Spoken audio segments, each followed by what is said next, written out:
მე სანდრო ვარ. გამარჯობა. ამას წინათ მიუხედავად იმისა, რომ არ ვთვლი, რომ პოეტი ვარ და საერთოდ არც მომწონს დიდად ეგ პროფესია. როგორც ცხოვრების მთავარი საქმიანობა, მაინც ზოგჯერ წამძრევს ხოლმე და ლექსებს ვწერ. ბავშვობაში რომ ლექსებს წერდი ხოლმე, პირველი რამდენიმე წუთი მომწონდა და მე რო ხვდებოდი, რომ ძალიან დიდი სისულელე არის. ამიტომ ერთხელაც რომ დავწერე ესეთი ლექსი ამას წინათ, ვუყურე და მივხვდი, რომ მალე აღარ მომეწონებოდა და სანამ დადგებოდა ეგ მომენტი, ავიღე და დავშიფრე თითეული 100 მებად, ციფრებად და გამოვიდა საკმაოდ საინტერესო. და რაც თავარია, განწყობა იგივე დარჩა ლექსის. მე საერთოდ შევეშვი სიტყვებზე აქცენტის გაკეთებას და მთლიანად რიცხვებით დავწერე ლექსი. ანუ აღარ იყო ის რამე დაშიფრული სიტყვები იყო, უბრალოდ რიცხვები. კი მგონია რომ მაინც დიდი არაფერი არ არის, მაგრამ დამიბეჭდეს ცოტა ხნის წინ გაზეთში ეს ლექსები. ერთ წელს წაგიკითხავთ თუ შეიძლება.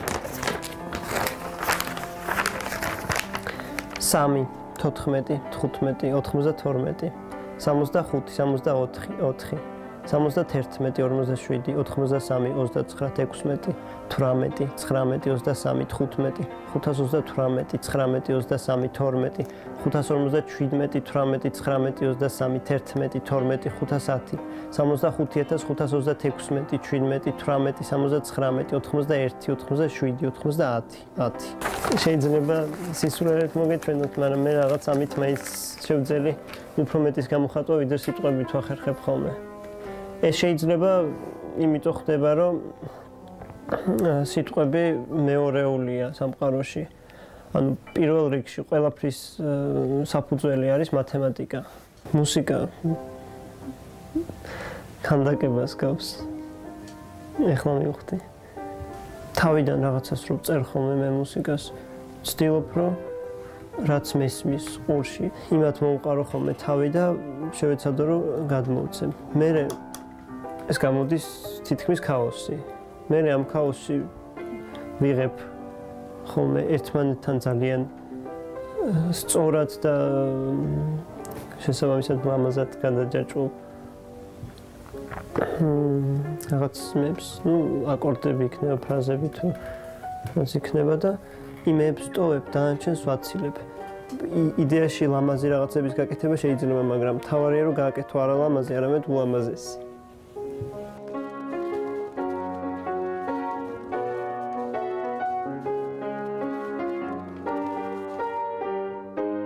საზოგადოებაში აღიქმება როგორც აუცილებლად დადგენილი ესენი არის წესებია, რომ ქალი ამას უკეთ აკეთებს, კაცი ამას უკეთ აკეთებს, ან პირიქით უარესად და არ გვაქვს მაგალითები, რამდენი კარგი მზარეული კაცი არის, ან რამდენ კაცს გაუზრდია მარტოს ბავშვი, ან რამდენი ქალი ვიცით, რომელიც ძალიან კარგი იყო ორგანიზატორი, თუნდაც ავიღოთ დიდი პოლიტიკოსები, მარგარიტ ტეტჩერი ან ვანგარი მაათაი. ძალიან მომწონს ეგ პიროვნება. კი, შეიძლება ესე დაყო, რომ არის უმრავლესობა ქალებისა, რომელიც შეიძლება უარესი იყოს იმ საქმიანობებში, რაშიც ითვლება, რომ კაცი არის უკეთესი და ასევე პირიქით კაცი უარესი იყოს იმაშიც ითვლება, უბრალოდ ეს არის უმრავლესობა. და თუ არსებობს რამდენიმე გამონაკლისი, მაინც ერთიც თუ არსებობს, ეს ნიშნავს, რომ უკვე ეს ქალის საქმიანობა არ არის და არც კაცის. ესე იგი, ნებისმიერ ქალსაც, ისევე როგორც ნებისმიერ კაცს, ნებისმიერ რო აღმოჩნდეს, რომ კიდე რაღაც სქესი არსებობს, ნებისმიერ სხვა სქესს აქვს დაბადებისთანავე იმის პოტენციალი, რომ ეს გააკეთოს. მაგრამ იმის გამო, რომ ჩვენი საზოგადოება უკვე ძალიან ბევრი 1000 წელია ვითარდება და ერთმანეთზე არის გადამული, ეს ხარ არის, ყოველი თაობა ახლიდან ხარ იწყებს ყველაფერს. ანუ თავის დროს რაც რეალურად ფიზიკურმა კაცს და ქალს შორის ფიზიკურმა განსხვავებამ მოქცა, რომ კაცი მიდიოდა სანადიროდ და ბავშვის დედა რახან იყო ის რჩებოდა ბავშვის მოსავლელად, აქედან განვითარდა შემდეგ ეს ყველაფერი რაც დღეს გვაქვს. შეიძლება ძალიან ბევრი საინტერესო ადამიანი შეგვეძინა, იმითი რომ შეგვეცა და მათთვის მიგვეცა თავისუფალი განვითარების საშუალება. კი, დღეს ახლა ჩვენ რო დავიწყოთ უცბად რომ ბავშვებს არავითარი განსხვავება აღარ ვაჩვენოთ, რომ ეს ბიჭი, ეს გოგო არ უნდა განსხვავდებოდეს, ეს ყველაფერს დაანგრევს უცბად. იმიტომ რომ ჩვენ განსხვავდებით.